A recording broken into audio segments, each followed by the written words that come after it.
देखंतु केमिति फुला फुला गुपचुप हेइची ओ एहाकु हातरे भांगी देले केमिति क्रंची साउंड शुभुची।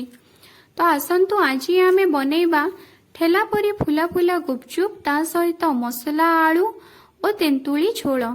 साधारणतः आमे जेतेबेले घरे गुपचुप तयारी करिया पई ट्राई करू गुपचुप पांपड़ भली होई जाए नहेले पूरी भली फुली नरम हे जाई थाए। तो आज मु आपण मानक सहित सब टिप्स और ट्रिक्स सह गुपचुप केमिति बनेइबा ताहा शेयर करिबी।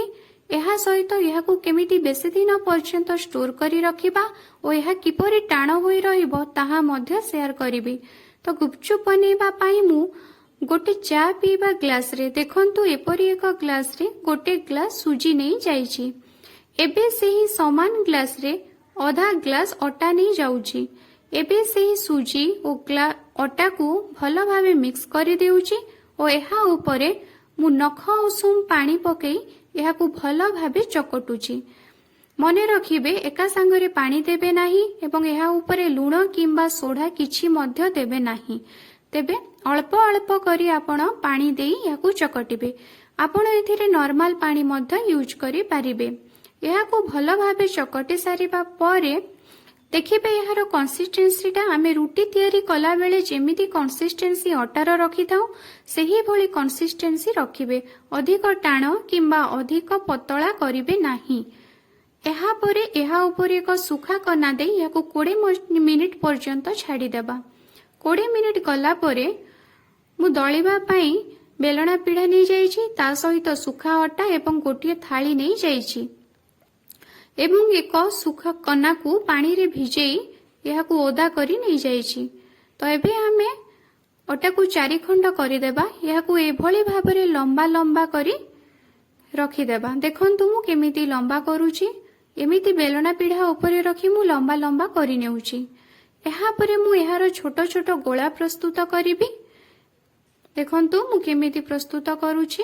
आपण चाहिले सांगे सांगे एथिरु गोला नहीं याकू बेली छाणी पारिबे किंतु मु प्रथमे गोला तयारी करी नेउछि। गोला गुडी को अधिक समय रखिले परस्पर सहित लागि जिवो एणु एहा ऊपरे मु अटा गोळेई देउछि एवं एहा को एक सुखा कना देई देई ढांकी देई रखी देउछि जहा फल रे मते बेलिबा पई सुविधा हेबो एवं एगुडी को परस्पर सहित लागिबे नाही। तो देखंतु मु एभली भाबरे सबु को बेली नेउछि। बेलिला बेले मु अटार व्यवहार करू नाही काहे कि ना मु एथिरे आगरु अटा देई देइछि। देखंतु एतिकी पतला रखिबे बेसी मोटा कि बेसी पतला करिवे नाही। आउ थरे देखि नियंतु मु केमिति एहाकू बेलुछि। आपण आपणक सुविधा हिसाब रे बेलिबे किंतु एहाकू बेसी मोटा कि बेसी पतला करिवे नाही। जदि आपण अटा न देई बेली पारु नाहंती ताहेले टिके अटा देई मध्य एहाकू बेली पारिबे आपणको बेलिबारे सुविधा हेबो। देखंतु मु सबु बेली नेछि। एबे एहाकू आमे थाली ऊपरे जो गुपचुप बेली थिबा ताकू रखि देबा एवं जो उदा कना नहीं थिबा ताकू ही गुपचुप ऊपरे देई देई आमे आम हाथ को एहा ऊपरे धीरे धीरे प्रेस करिबा जेपरि कि ओदा कनाटी गुपचुप सहित लागिकी रहिबो। ध्यान रखिबे गुपचुप गुडी को टिके छाड़ी छाड़ी रखिबे लागी लागी रखिबे नाही। परे काढिबा बेले एगुडी को परस्पर सह चिपकी जाई पारंती। एबे आमे गुपचुप बनेबा पाई कड़ाई रे किछि तेल नै जिबा एवं तेल को भल भाबे गरम करिबा। अत्यधिक गरम करिवे नाही। अधिक गरम हेले गुपचुप गुडी को पांपड़ हे जिबार संभावना रहिजे। तो तेल गरम हे सारिबा परे याकू मीडियम टू लो फ्लेम रे आमे गुपचुप गुडी को छाणिबा। तो आमे जेते बेले गुपचुप बेली थिले गुपचुप ऊपर ओदा कना घोड़े रखी थिले तो ऊपर अंशटी ओदा होई रहिछि। तो गुपचुप रो ऊपरी भाग को आमे तळ करी दे तेल रे पकेइबा जहा फल रे गुपचुप फुलिबो एवं सबु गुपचुप गुडी को भल भाबे फुलिबो। देखंतु मु केमिति गुपचुप गुडी को पकाउछि एवं गुपचुप गुडी कर गोटे साइड लाल हे गला परे आउ गोटे साइड मु बुलेई देई आ गोटे साइड लाल हेबा पर्यंत अपेक्षा करूछि। जेहेतु एटा छोट कढ़ई तो 3 ରୁ 4ଟି गुपचुप मु एका संगरे पकाउची एवं जो गुपचुप गुड़िक हो जाउची ସେହି गुपचुप गुड़िक मु काढ़ी आणुची। गुपचुप गुड़िक बेलिबाठू छाणिबा प्रक्रियाटी बहुत जल्दी हो जाई थाए। तो मोर प्राय सबुतक गुपचुप फुलीथिला ता भितरु 5टी पांपड़ होइथिला। गुपचुप गुड़िक छाणिबा परे गुड़िको डबारे शीघ्र बंद करी रखंतु नहीं, किछि समय पर्यंत खोलारे रखंतु जहा फଳରେ ଏହା टाण होई रहिबो। ठंडा ହେଲା ପରେ ଏଗୁଡ଼ିକୁ ଡବାରେ ଭର୍ତ୍ତି କରି ରଖନ୍ତୁ।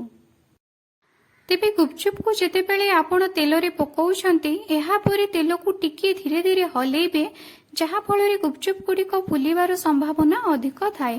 ଏବେ ଆସ ଆମେ ଏକ ଆଳୁ ମସଲା ପ୍ରସ୍ତୁତ କରିବା। ତ ଏଥିପାଇଁ ମୁଁ 3ଟି ସିଝା ଆଳୁ, କଟା ପିଆଜ, ଧନିଆ ପତ୍ର, ପୋଦିନା ପତ୍ର, ଲଙ୍କା, चाट मसाला, लुण एवं ता सहित किछि निमकी और आमर जो पांपड़ रही गुपचुप बनैला बेले सेगुड़ी को चिकटी देइछि एवं एहार एक आलू मसला प्रस्तुत करी नेउछि। आपण चाहिले एहा उपरे चना मध्य पकई पारिबे।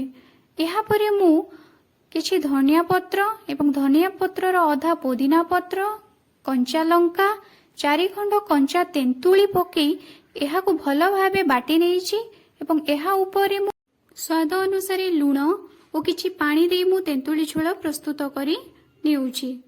आपण चाहिले पाचिला तेंतुलीर रसकु मध्य एथिरे कंचा तेंतुली बदल रे पकई तेंतुली झोल प्रस्तुत करी पारिबे। जदि भिडियोटी भल लागि थाए आपण लाइक शेयर करे दियंतु। एहा सहित किछि टिप्स मध्य मने रखि नियंतु। आपण जेतेबेले गुपचुप उपरे ओदाकना ढांकुचंती देखिबे जेमिति ओदाकनारो पानी झरु नथिबो। ओदाकनारो पानी सबु निकाडी देई केवल ओदाकना को गुपचुप उपरे दियंतु। गुपचुप उपरे ढांकिबा परे एही ओदाकना उपरे निज पापुली सहायतारे टिके टिके दबे दियंतु, जेपरि गुपचुपर ऊपर अंश कना सहित लागि ओदा होई रहिबो। गुपचुप छाणिबा बेले तेलକୁ धीरे धीरे हलांतु, जहा फଳରେ गुपचुप फुलिबार संभावना अधिक रही थाए। गुपचुप छाणिबा परे संगे संगे याकु डबारे भरंतु नहीं, ठंडा हैला परे याकु डबारे भरी रखि दियंतु।